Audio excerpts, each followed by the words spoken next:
혹덩이라며 쫓겨난 12살 아이가 마을을 살린 복덩이가 되었다면 여러분은 믿으시겠습니까?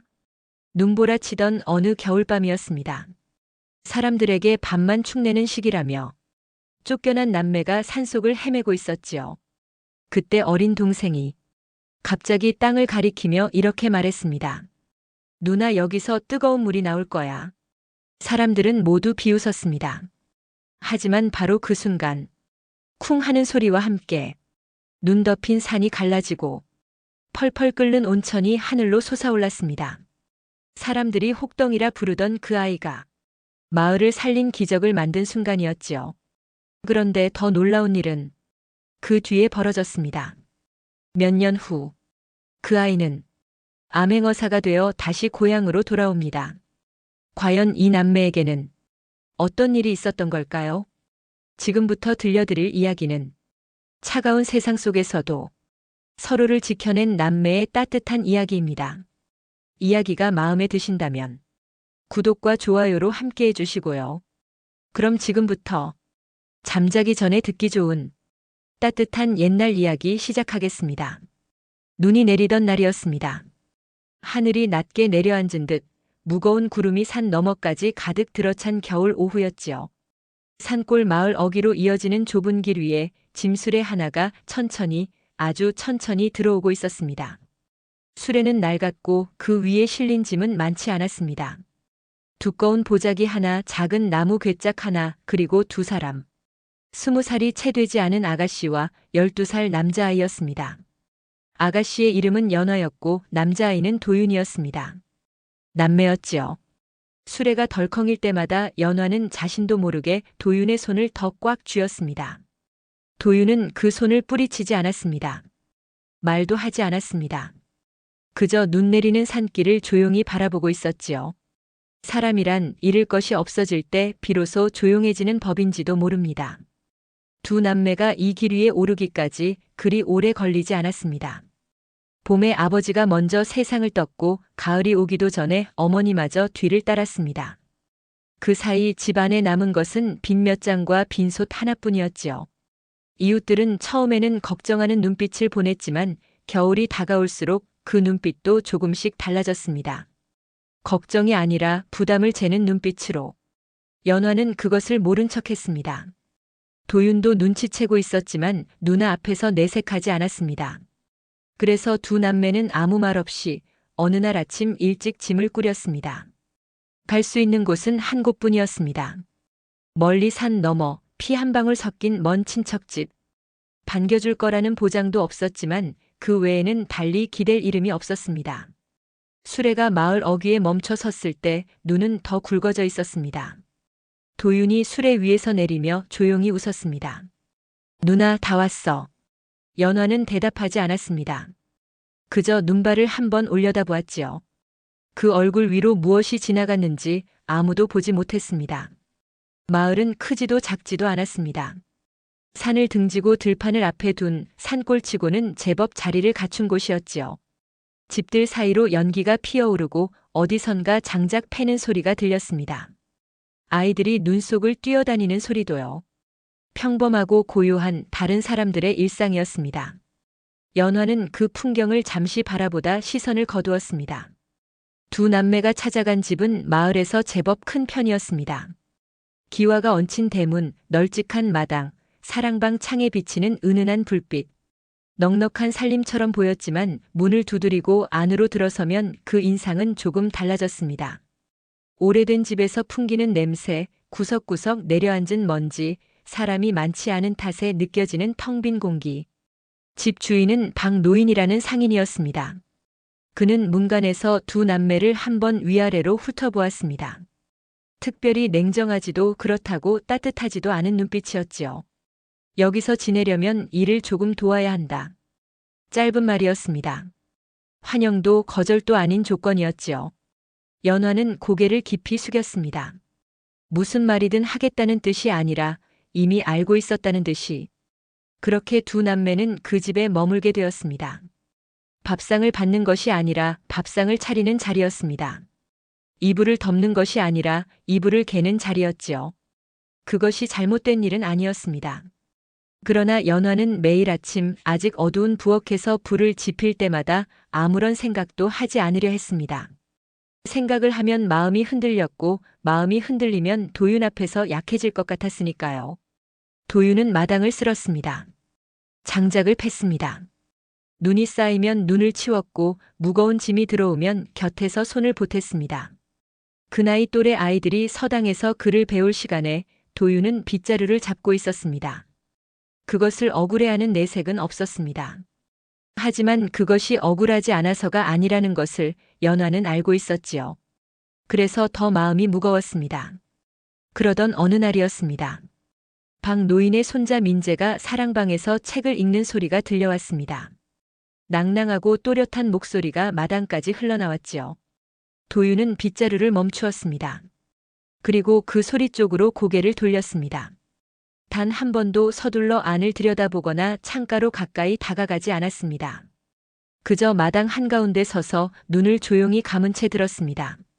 마치 글 읽는 소리가 빗자루질이나 장작 패는 것보다 훨씬 더 자연스러운 일인 것처럼 연화는 그 모습을 먼 발치에서 보았습니다.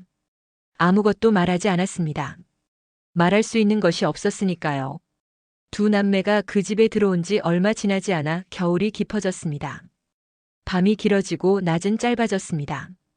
해가 일찍 넘어가고 나면 집안은 금세 고요해졌지요. 연화는 밤이 되면 잠을 쉽게 이루지 못했습니다. 도윤은 잠이 들고 나서도 가끔 뒤척였습니다. 꿈속에서 무언가를 찾는 것처럼. 그날도 산골 마을에는 눈이 내리고 있었습니다.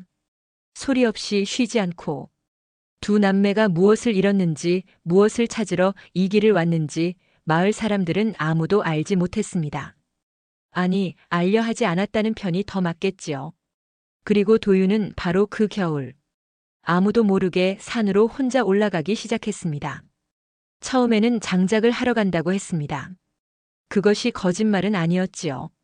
하지만 그 발걸음이 향하는 곳은 장작이 있는 곳만이 아니었습니다. 그가 산에서 무엇을 보았는지, 그리고 그것이 이 남매의 삶을, 이 마을을 얼마나 크게 흔들어 놓을 것인지, 그때의 도윤은 아직 알지 못했습니다. 겨울 산은 조용합니다. 바람이 없는 날에는 더욱 그렇지요. 눈이 쌓인 나뭇가지 위로 새 한 마리 앉았다 날아가면 그 소리가 산 전체에 퍼지는 것처럼 느껴질 만큼 도윤은 그 산을 좋아했습니다. 말이 필요 없는 곳이었으니까요.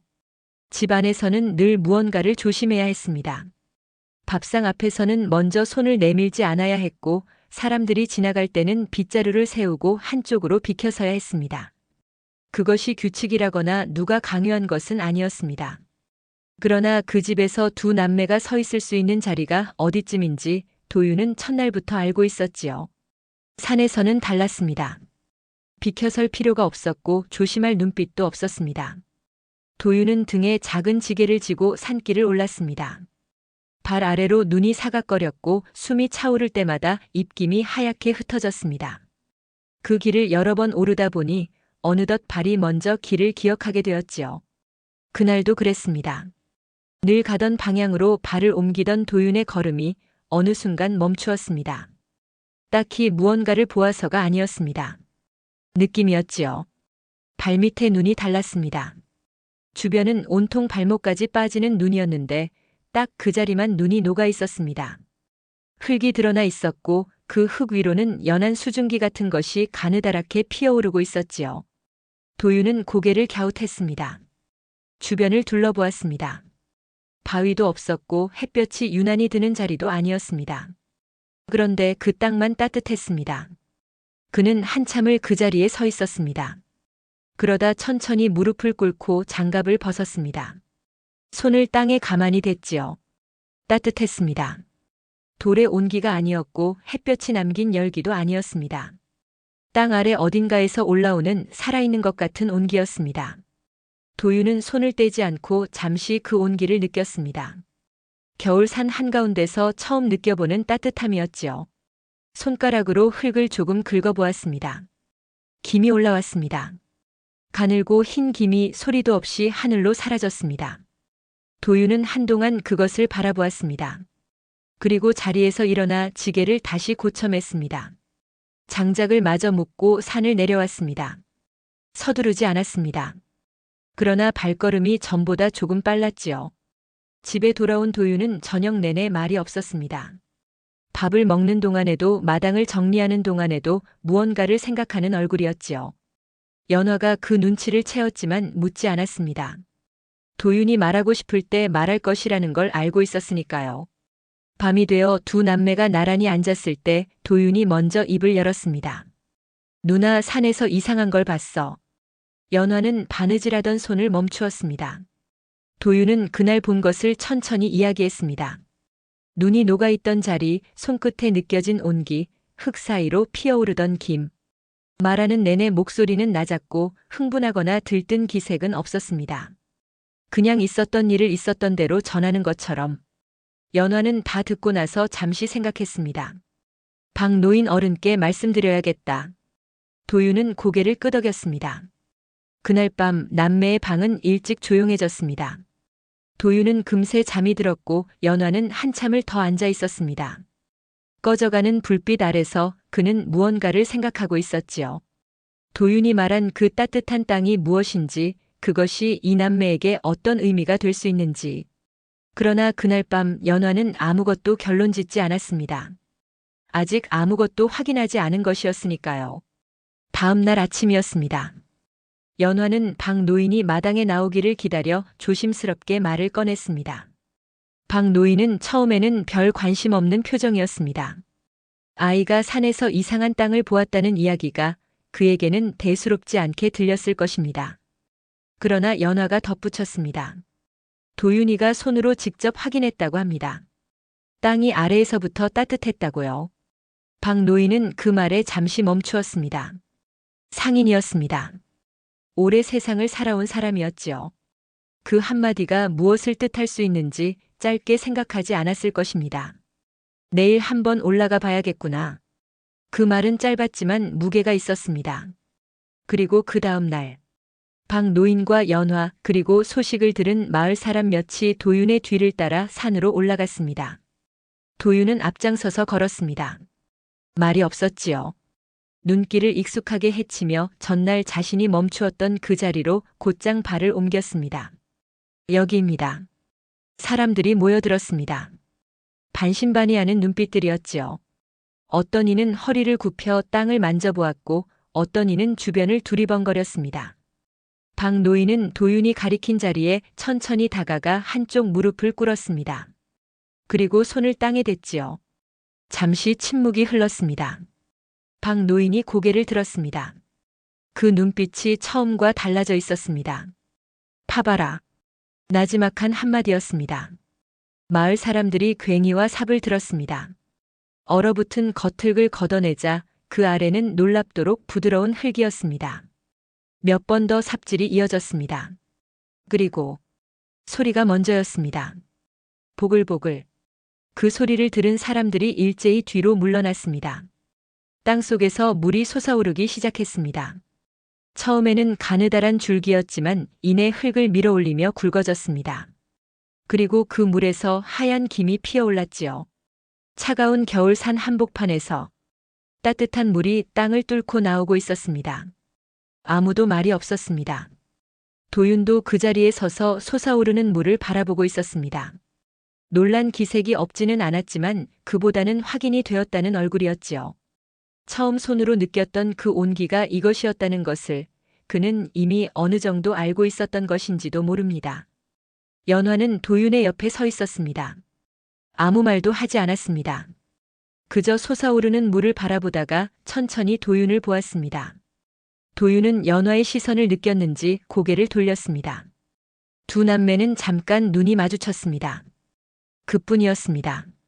그러나 그것으로 충분했습니다. 박 노인은 한동안 솟아오르는 물을 내려다보다가 천천히 몸을 일으켰습니다. 그리고 도윤을 보았습니다. 아이를 보는 눈빛이 아니었습니다. 무언가를 다시 가늠하는 눈빛이었지요. 그 눈빛이 무엇을 의미하는지 도윤은 아직 알지 못했습니다. 마을 사람들은 산을 내려가며 저마다 한마디씩 했습니다. 신기하다, 대단하다, 이 마을에 복이 들어왔다. 흥분한 목소리들이 눈 덮인 산길을 채웠지요. 그러나 도윤은 조용했습니다. 무리의 뒤에 서서 솟아오르던 물이 있던 자리를 한 번 더 돌아보았습니다. 김이 아직도 피어오르고 있었습니다. 차가운 공기 속으로 소리 없이 그것이 이 마을을 어떻게 바꾸어 놓을지, 그리고 그 변화가 두 남매에게 어떤 자리를 만들어줄지, 혹은 어떤 짐을 얹어 놓을지, 그날의 도윤은 아직 짐작하지 못하고 있었습니다. 온천이 발견된 뒤로 마을이 달라졌습니다. 처음에는 조심스러웠습니다. 마을 사람들은 며칠 동안 그 자리를 오가며 물을 들여다보고 손을 담가보고 서로 눈빛을 주고받았습니다. 믿기 어렵다는 듯이, 그러나 믿고 싶다는 듯이. 그러다 소문이 퍼졌습니다. 소문이란 늘 그렇듯 처음 입에서 다음 입으로 건너가는 사이 조금씩 살이 붙었습니다. 온천이 발견되었다는 말이 어느새 신령한 물이 솟아났다는 말이 되었고, 그 물에 몸을 담그면 오래된 병도 낫는다는 말이 되었지요. 진짜인지 아닌지는 아무도 확인하지 않았습니다. 다만 모두가 그렇게 믿고 싶어 했고 그것으로 충분했습니다. 겨울이 끝나기도 전에 첫 손님이 찾아왔습니다. 이웃 고을에서 온 노인 부부였습니다. 영감은 오래된 무릎병을 앓고 있었고 할멈은 그 영감을 부축하며 먼 길을 왔지요. 두 사람은 온천 앞에서 오랫동안 물을 바라보다가 조심스럽게 발을 담갔습니다. 아무 일도 일어나지 않았습니다.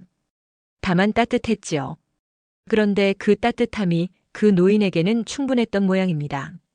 돌아가는 날 아침 그 영감은 지팡이를 한 손에만 들고 걸었습니다. 올 때보다 발걸음이 조금 가벼워 보였지요. 그것이 온천 덕인지 오랫동안 쉰 덕인지 아니면 그냥 기분이 그랬던 것인지는 알 수 없었습니다. 그러나 마을 사람들은 그것을 보았습니다. 그리고 이야기했습니다. 봄이 오면서 찾아오는 사람이 늘었습니다. 멀리서 오는 이들도 있었고 아픈 몸을 이끌고 오는 이들도 있었습니다. 그들은 며칠씩 머물렀고 머무는 동안 밥을 먹고 잠자리가 필요했습니다. 자연스럽게 마을에 돈이 돌기 시작했지요. 오랫동안 조용하고 가난했던 산골 마을이 조금씩 다른 빛깔을 띠기 시작했습니다. 박 노인은 그 변화를 눈여겨보고 있었습니다. 그는 상인이었습니다. 세상이 어떻게 돌아가는지, 무엇이 가치를 만들어내는지 오랫동안 지켜봐 온 사람이었지요. 온천이 발견된 뒤로 박 노인의 눈빛은 전과 달라졌습니다. 더 많은 것을 보고 더 많은 것을 재는 눈빛이었습니다. 그리고 그 눈이 점점 자주 도윤을 향했습니다. 도윤은 여전히 마당을 쓸었습니다. 온천이 발견되었다고 해서 그의 하루가 갑자기 달라진 것은 없었습니다. 아침에 일어나 마당을 정리하고 장작을 패고 무거운 짐이 들어오면 손을 보탰습니다. 찾아오는 손님들이 늘었으니 오히려 할 일이 더 많아졌지요. 그러나 달라진 것이 하나 있었습니다. 사람들이 도윤을 보는 눈빛이었습니다. 전에는 그저 지나쳤습니다. 박 노인 집에 얹혀 사는 남매 중 남자아이, 그것이 전부였지요. 그런데 온천을 찾아낸 것이 도윤이라는 소문이 퍼지면서 사람들이 도윤 앞에서 잠깐씩 걸음을 멈추었습니다. 신기한 눈빛으로 보는 이도 있었고 괜히 머리를 쓰다듬어주는 어른도 있었습니다. 도윤은 그런 시선들이 불편했습니다. 딱히 티를 내지는 않았지만 그런 날은 일이 끝나고 나서 혼자 뒷마당 구석에 오래 앉아 있었습니다. 민재는 그것을 알아챘습니다. 박 노인의 손자 민재는 도윤보다 2살이 많았습니다. 서당에서 공부를 하고 돌아오면 사랑방에 앉아 책을 읽는 것이 일과였지요.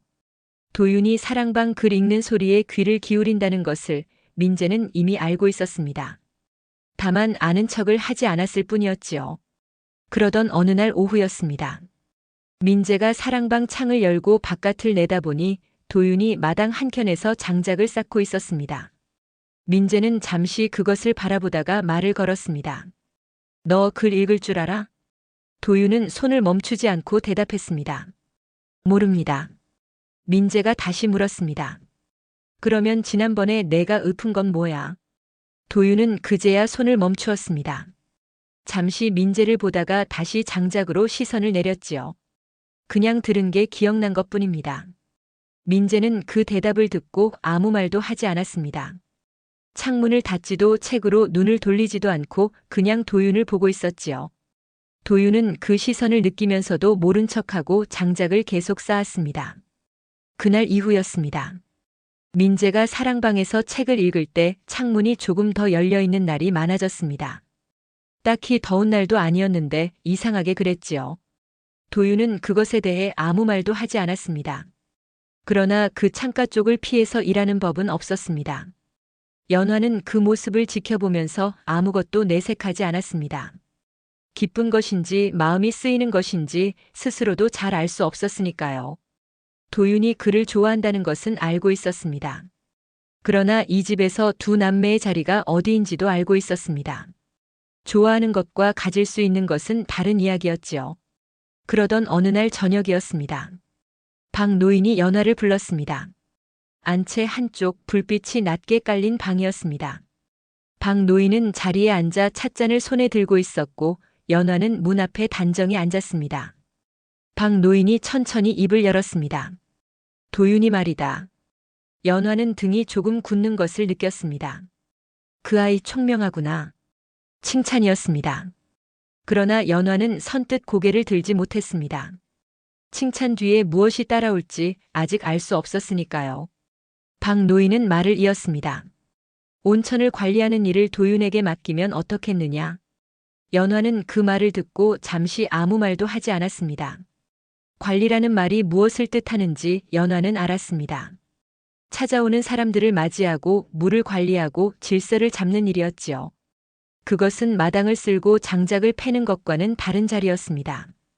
훨씬 더 드러나는 자리였고 훨씬 더 책임이 따르는 자리였습니다. 그러나 연화는 바로 대답하지 않았습니다. 그 제안이 도윤을 위한 것인지 아니면 온천을 위한 것인지 박 노인을 위한 것인지 그 경계가 어디쯤인지 한 번에 알 수 없었으니까요. 생각해 보겠습니다. 연화는 그렇게만 말하고 자리에서 물러났습니다. 방으로 돌아오는 길 마당을 가로지르는데 사랑방 불빛이 아직 켜져 있었습니다.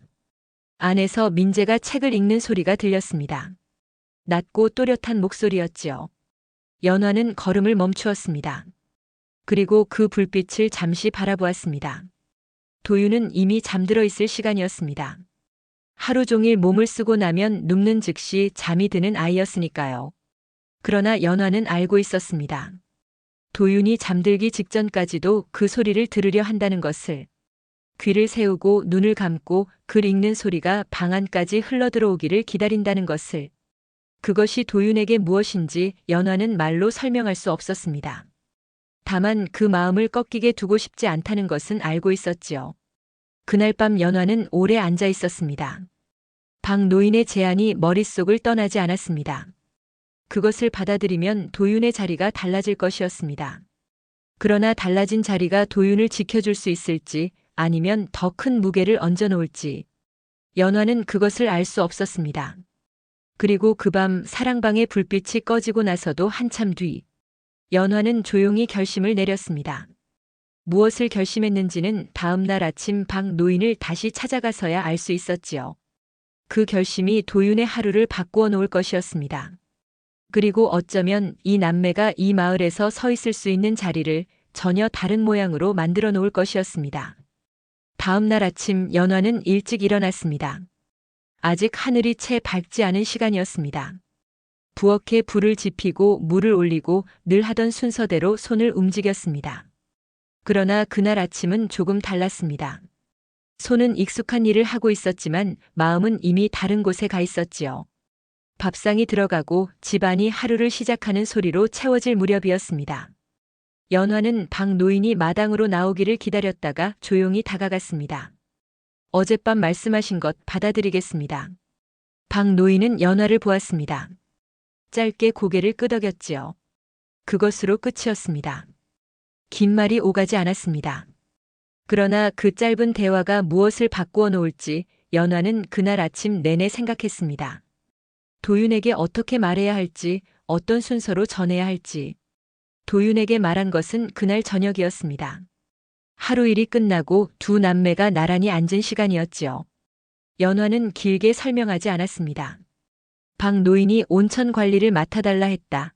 그 일을 하게 될 것이다. 그것뿐이었습니다. 도윤은 한동안 아무 말이 없었습니다. 기쁜 기색도 부담스러운 기색도 아니었습니다.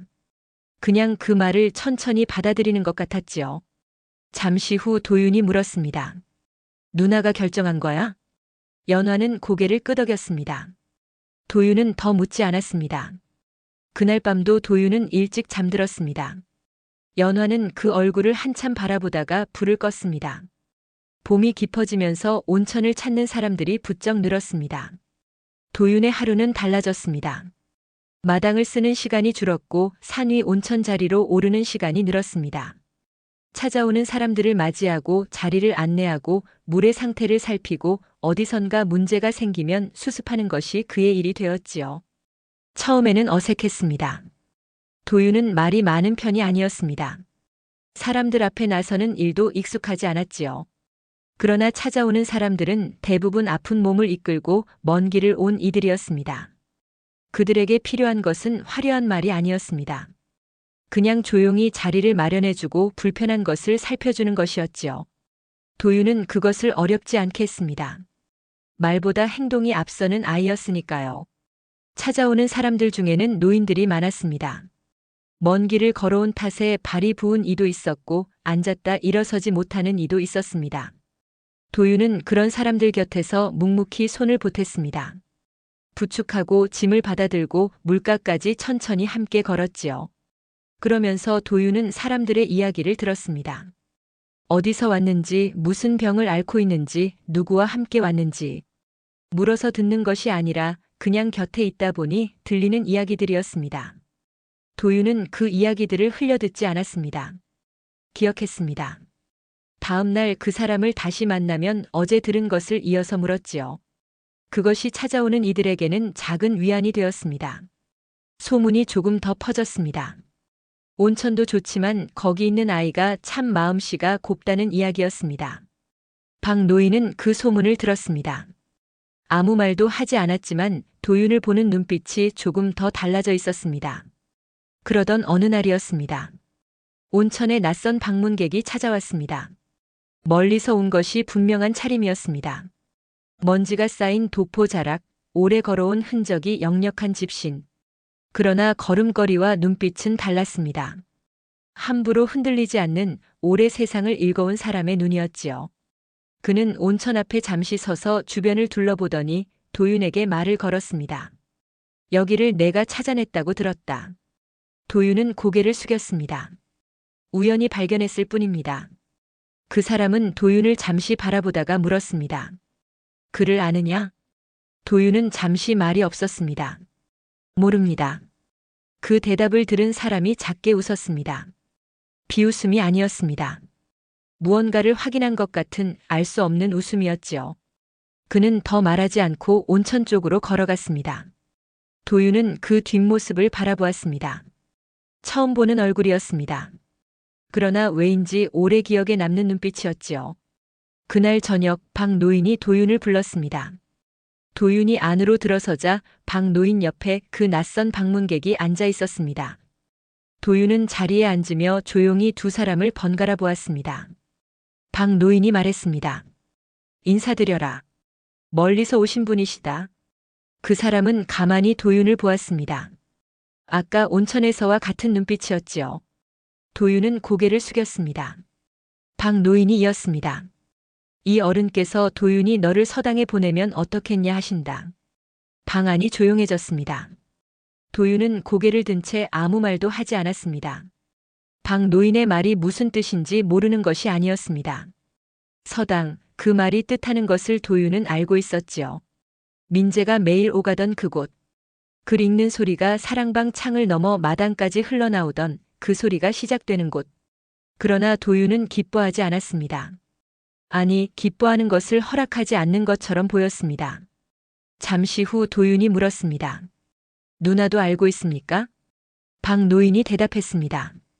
아직이다. 도윤은 다시 입을 다물었습니다. 그 방에서 더 이상 말이 없었습니다. 낯선 방문객은 도윤을 보며 아무 말도 하지 않았고 도윤도 그를 보지 않았습니다. 바닥 한 곳을 조용히 내려다보고 있었지요. 도윤이 그 방을 나온 것은 얼마 지나지 않아서였습니다. 마당으로 나오자 밤 공기가 차가웠습니다. 봄이었지만 밤은 아직 서늘했지요. 도윤은 마당 한가운데 서서 하늘을 올려다보았습니다. 별이 많은 밤이었습니다. 연화는 부엌 쪽에서 나오다가 마당에 서 있는 도윤을 보았습니다. 아무것도 묻지 않았습니다. 다만 도윤의 곁으로 다가가 나란히 서서 함께 하늘을 올려다보았지요. 한참이 지났습니다. 도윤이 먼저 말했습니다. 누나, 나 서당에 가게 될 것 같아. 연화는 대답하지 않았습니다. 도윤이 이었습니다. 누나한테 먼저 말했어야 했는데. 그 말 끝에 긴 침묵이 따라왔습니다. 연화는 그 침묵 속에서 무언가를 삼키는 것 같았습니다. 기쁨인지 두려움인지 아니면 그 둘이 뒤섞인 것인지. 그것을 도윤에게 들키고 싶지 않았겠지요. 잠시 후 연화가 말했습니다.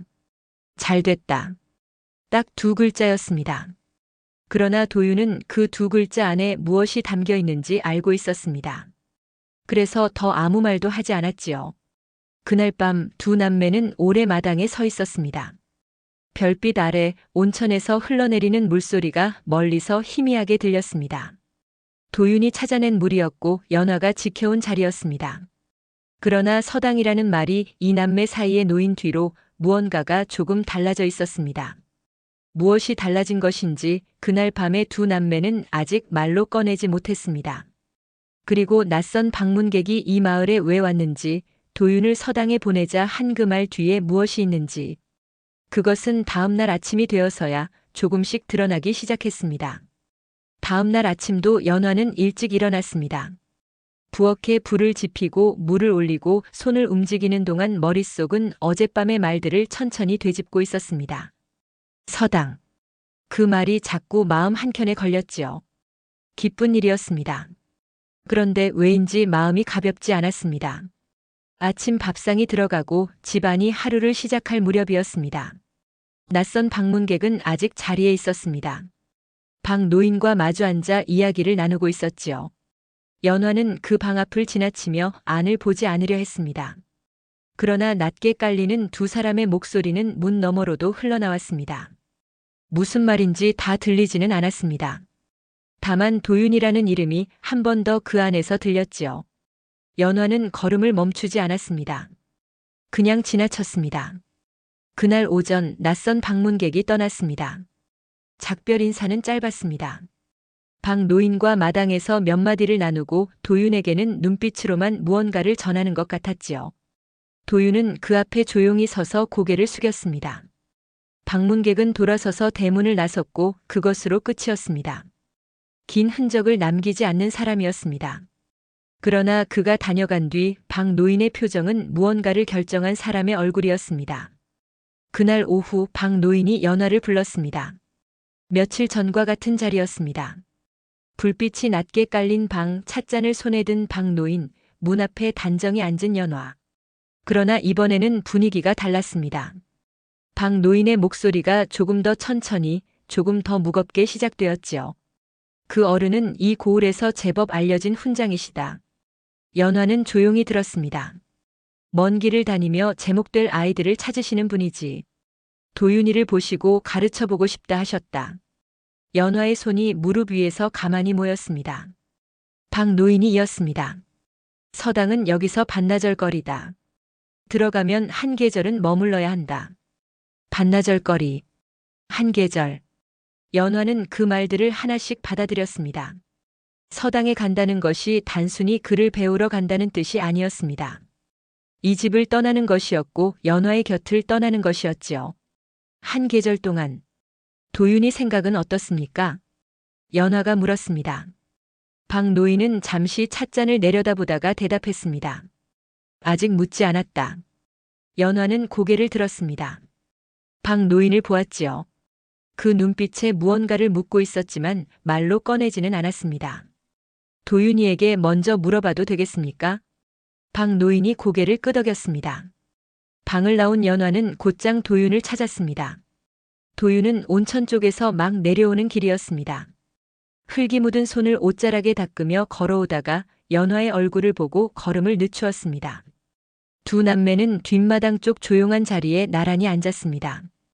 연화는 방 노인에게 들은 것을 천천히 전했습니다. 훈장이 누구인지 서당이 어디 있는지 한 계절을 머물러야 한다는 것까지 말하는 내내 목소리를 평평하게 유지하려 했습니다. 흔들리는 것을 들키고 싶지 않았으니까요. 도윤은 다 듣고 나서 한동안 말이 없었습니다. 땅을 내려다보고 있었지요.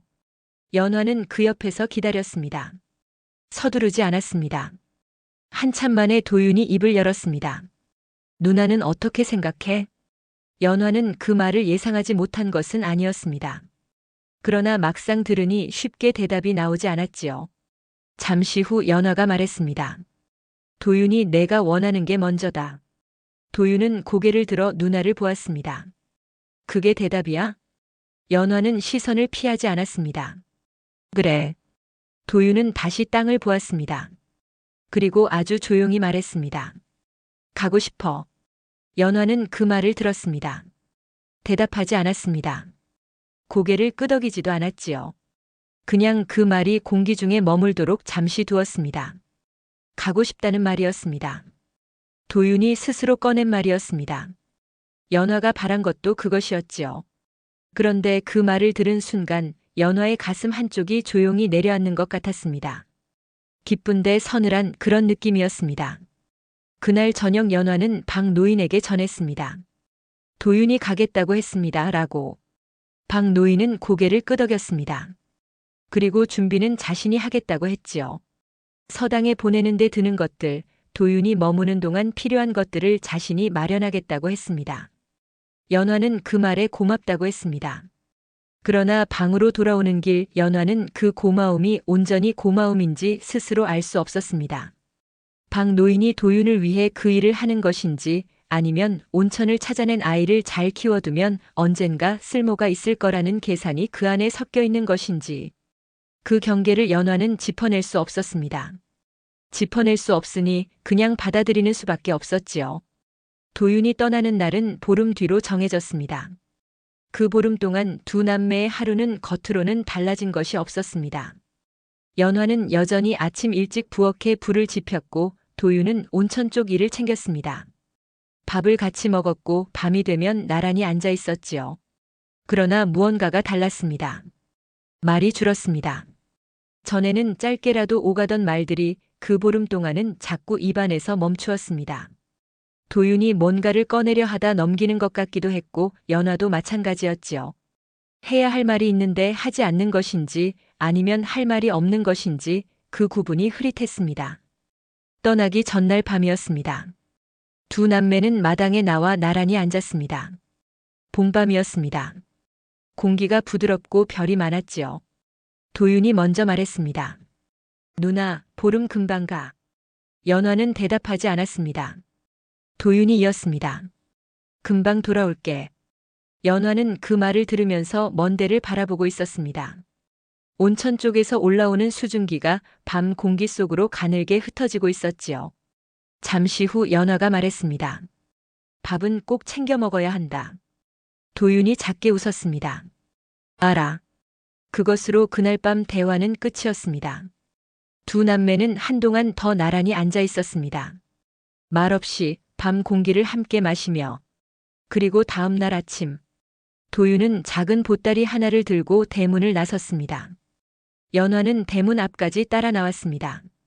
도윤이 돌아보았습니다. 두 남매는 잠깐 눈을 마주쳤지요.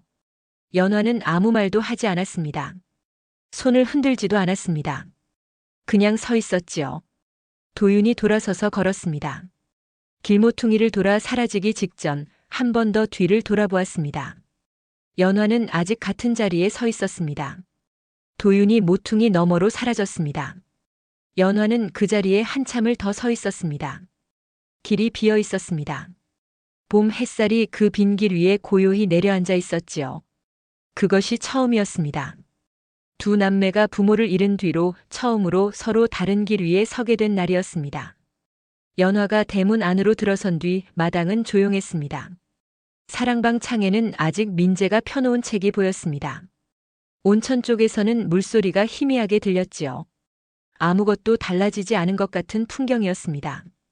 그러나 연화는 알고 있었습니다.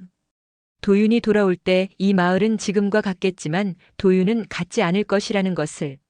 서당에서 한 계절을 보내고 돌아오는 도윤은 오늘 아침 대문을 나선 도윤과 조금 다를 것이라는 것을, 그것이 좋은 일인지 두려운 일인지 연화는 그 대답을 아직 갖고 있지 않았습니다.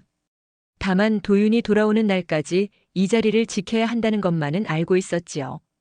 그리고 연화가 미처 생각하지 못한 것이 하나 있었습니다. 도윤이 없는 동안 이 집에서 일어날 일들이었습니다. 도윤이 떠나고 난 뒤 집안이 달라졌습니다. 소리가 줄었습니다.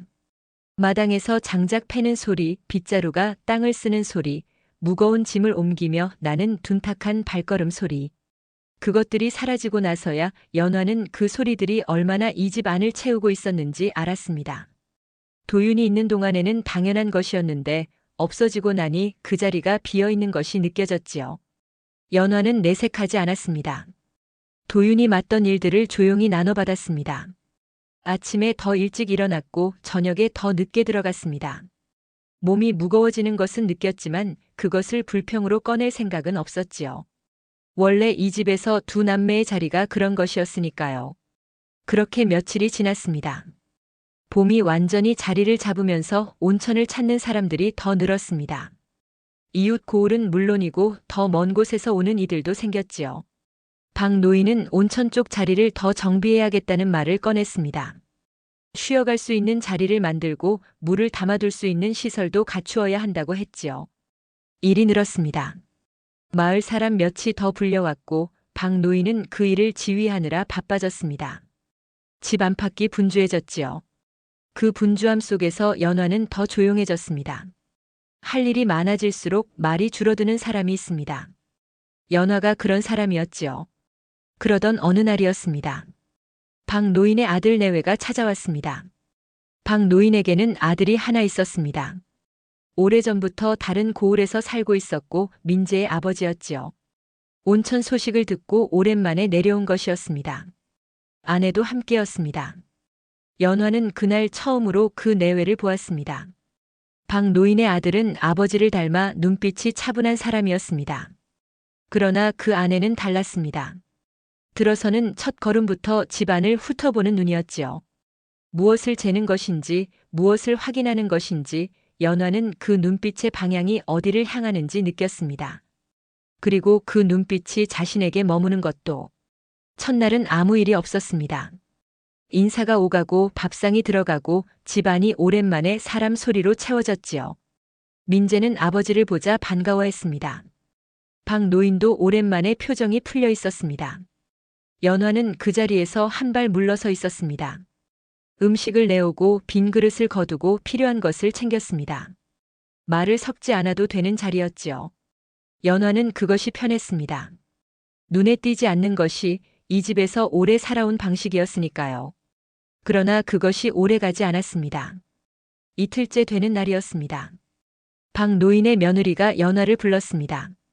뒤채 쪽 사람이 잘 다니지 않는 조용한 자리였습니다. 연화는 무슨 일인지 모른 채 따라갔지요. 며느리는 주변을 한번 둘러보더니 낮은 목소리로 말했습니다. 여기 온 지 얼마나 됐느냐? 연화는 대답했습니다. 겨울부터입니다. 며느리가 이었습니다. 그러면 온천이 발견된 것도 여기 있을 때구나. 연화는 그 말의 방향을 느꼈습니다. 그러나 표정을 바꾸지 않았습니다. 네. 며느리는 잠시 연화를 보다가 말했습니다. 남매가 둘이라고 들었다.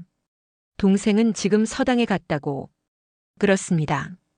서당 비용은 누가 댔느냐? 연화는 그 질문에 잠깐 말이 없었습니다. 어르신께서 마련해 주셨습니다. 며느리의 눈빛이 조금 달라졌습니다. 뭔가를 확인한 것 같은 눈빛이었지요. 그리고 더 이상 말을 잇지 않았습니다. 그냥 돌아섰습니다. 연화는 그 자리에 잠시 서 있었습니다. 무슨 말을 들은 것도 아니었습니다. 그러나 무언가를 들은 것 같은 느낌이 남았지요. 그 느낌이 무엇인지 정확히 짚을 수 없었지만 불편했습니다. 그날 저녁이었습니다. 박 노인의 아들 내외와 박 노인이 한 방에서 이야기를 나누는 소리가 들렸습니다. 연화는 그 방 앞을 지나쳐야 했습니다. 걸음을 늦추지 않으려 했지요. 그러나 문 너머로 흘러나오는 말들이 발걸음을 붙잡았습니다. 다 들리지는 않았습니다. 그러나 몇 가지는 들렸습니다. 온천, 관리, 남매, 그리고 자리라는 말들이었습니다. 연화는 그냥 지나쳤습니다. 방으로 돌아와 앉았습니다. 불도 켜지 않은 채 어두운 방 안에 그냥 앉아 있었지요. 들은 말들을 이어 붙이려 했지만 이어 붙일수록 모양이 흐릿해졌습니다. 분명한 것은 하나뿐이었습니다.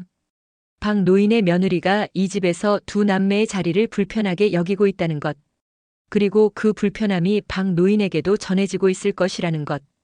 연화는 오래 앉아 있었습니다. 도윤이 없는 밤이었습니다. 옆에 아무도 없었지요. 말을 건넬 사람도 침묵을 나눌 사람도 없었습니다.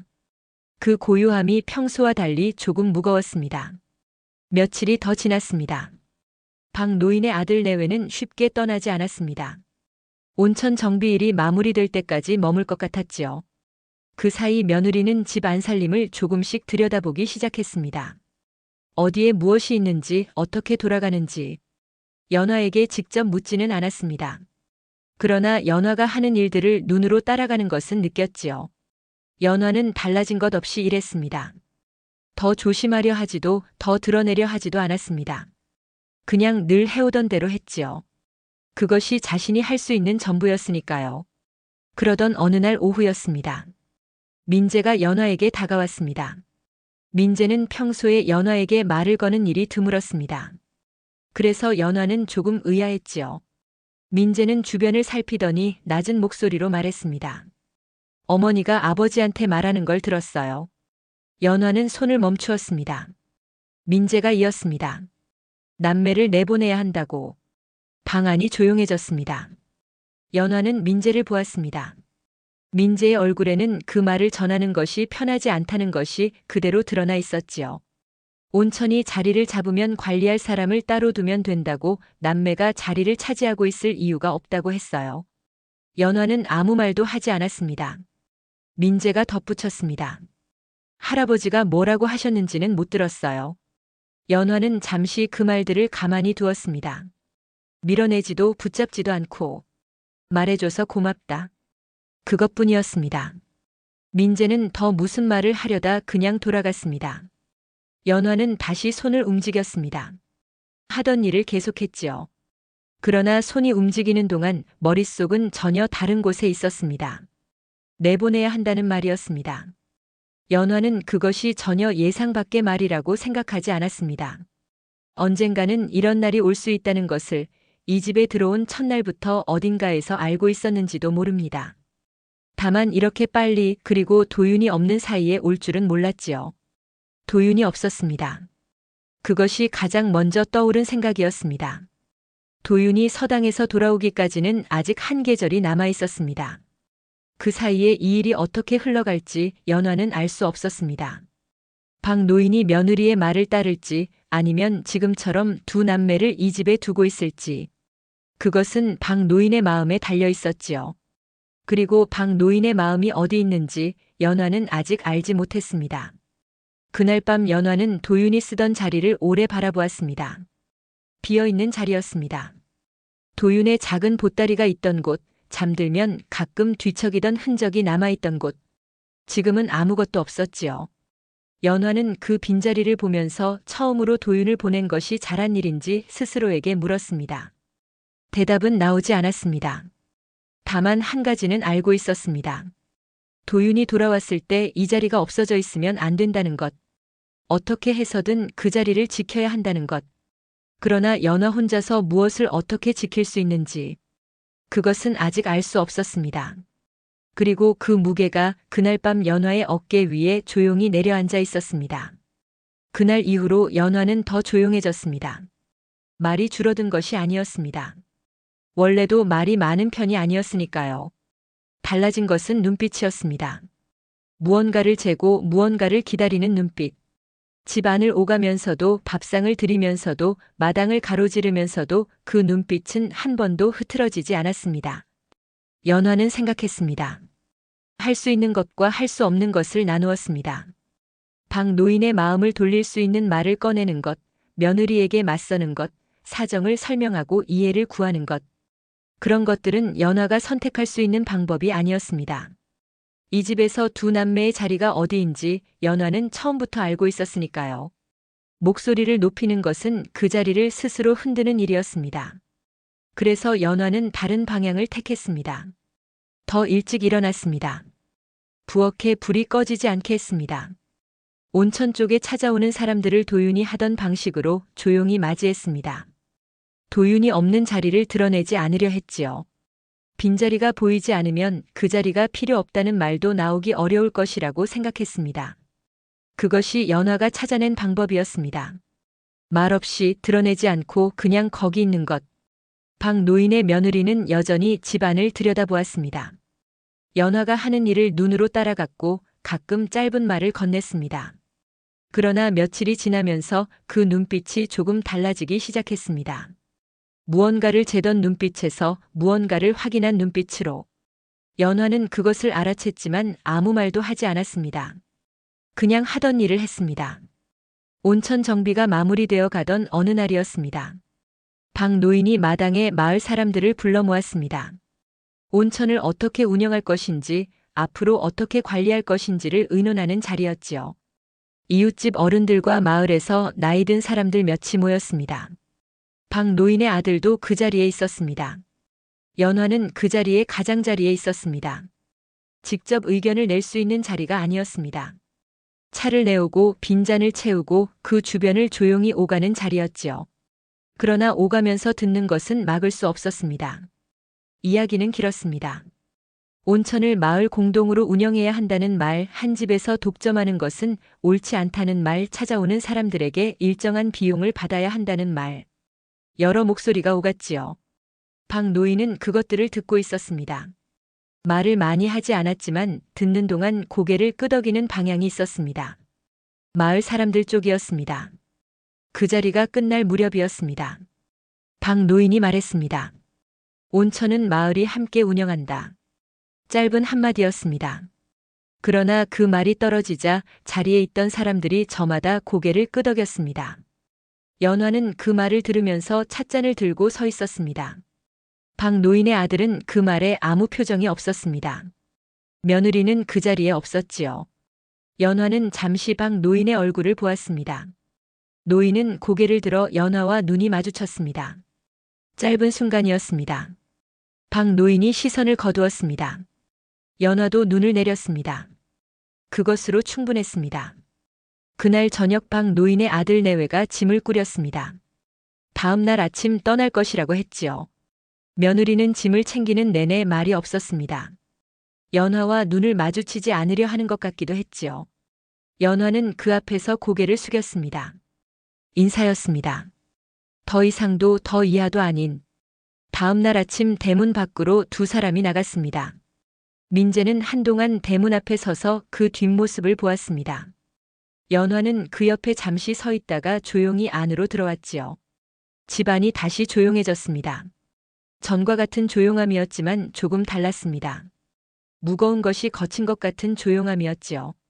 연화는 그것을 느끼면서도 크게 안도하지 않으려 했습니다. 아직 끝난 것이 아니었으니까요. 도윤이 돌아와야 했습니다.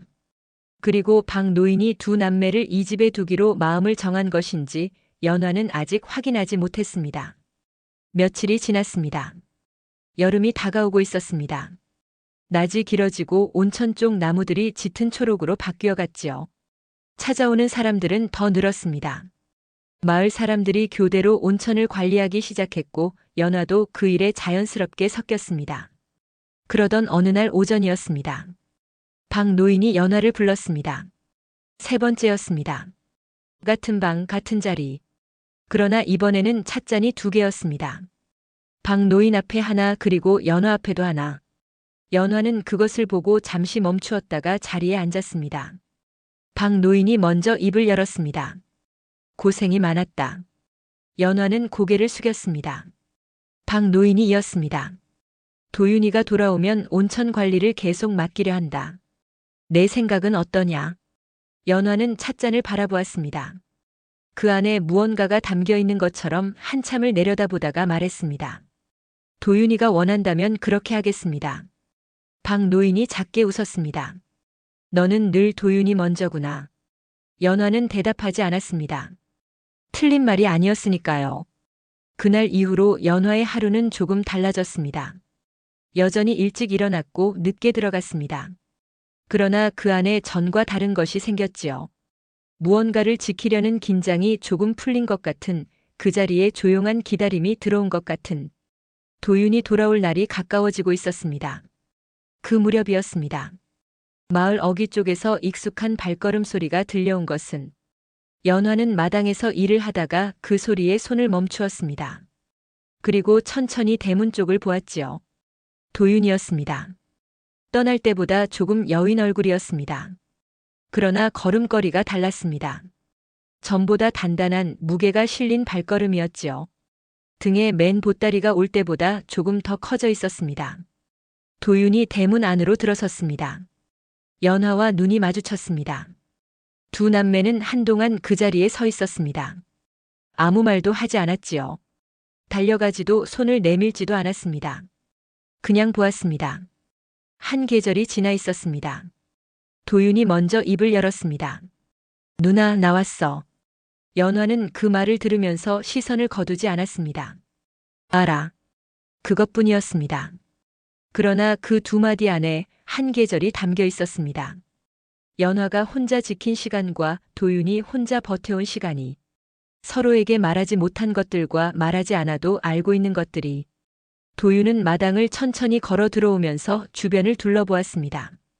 온천 쪽 나무들이 짙어져 있었고 마당 한켠에는 전에 없던 자리들이 정비되어 있었습니다. 도윤이 없는 사이 달라진 것들이었지요. 도윤이 말했습니다. 많이 바뀌었네. 연화가 대답했습니다. 내가 없는 동안 일이 많았어. 도윤은 그 말의 무게를 느끼는 것 같았습니다. 더 묻지 않았지요. 그러나 연화의 얼굴을 한 번 더 살폈습니다. 연화는 시선을 피하지 않았습니다. 그날 저녁 두 남매는 오랜만에 나란히 앉았습니다. 도윤은 서당에서 있었던 일들을 조금씩 꺼냈습니다.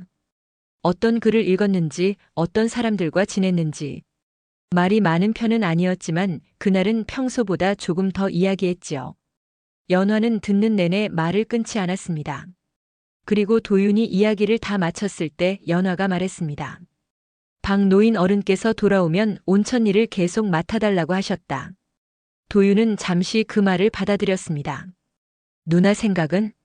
내가 원하면. 도윤이 작게 웃었습니다. 맨날 그래. 연화도 입꼬리가 조금 올라갔습니다. 오랜만에 보이는 표정이었지요. 그날 밤 두 남매의 방은 오랫동안 불이 켜져 있었습니다. 말소리가 들리는 것도 아니었고 무언가를 하는 소리가 나는 것도 아니었습니다. 그냥 불이 켜져 있었지요. 두 사람이 같은 공기를 마시며 같은 지붕 아래 있는 것만으로 충분한 밤이었습니다. 산골 마을에는 여름밤이 내려앉아 있었습니다.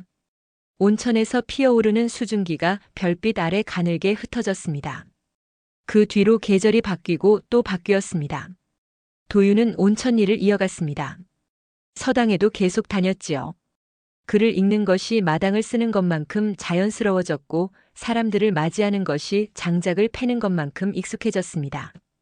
마을 사람들은 온천을 함께 운영했고 찾아오는 이들이 늘면서 마을은 조금씩 살기 좋은 곳이 되어갔지요. 연화는 그 모든 것을 곁에서 보았습니다. 앞에 나서지 않았습니다. 그러나 아무것도 놓치지 않았지요. 도윤이 힘든 날에는 말없이 옆에 있었고 잘 되는 날에도 조용히 곁에 있었습니다. 그것이 연화의 자리였고 연화가 선택한 방식이었습니다. 몇 해가 흘렀습니다. 어느 봄날이었습니다.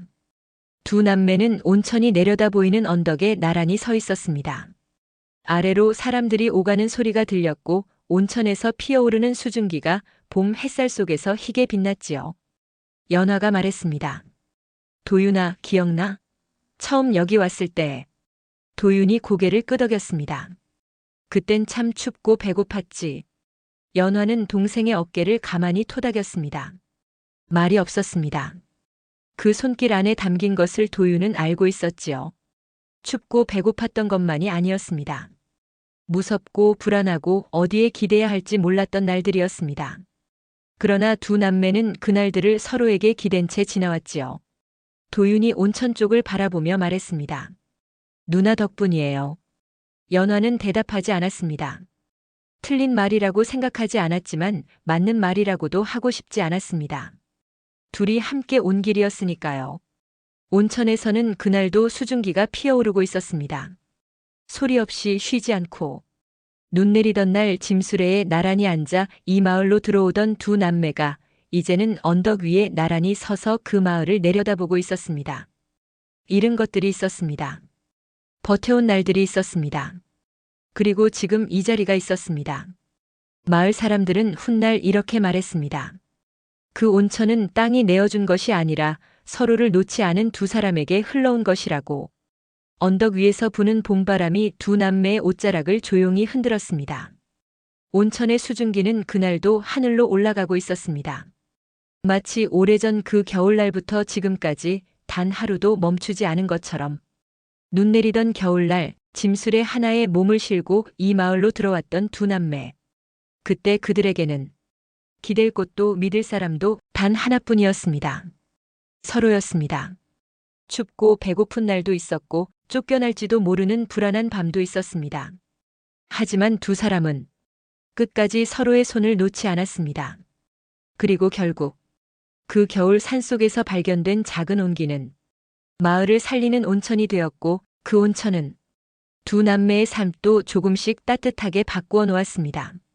사람들은 말합니다. 그 온천은 땅이 내어준 기적이 아니라 서로를 포기하지 않았던 두 사람에게 천천히 흘러온 선물이었다고. 오늘 이야기가 마음에 남으셨다면 구독과 좋아요로 함께 해주세요. 여러분의 작은 응원이 이야기를 계속 들려드리는 힘이 됩니다. 다음 밤에도 잠들기 전에 듣기 좋은 따뜻한 옛날 이야기로 다시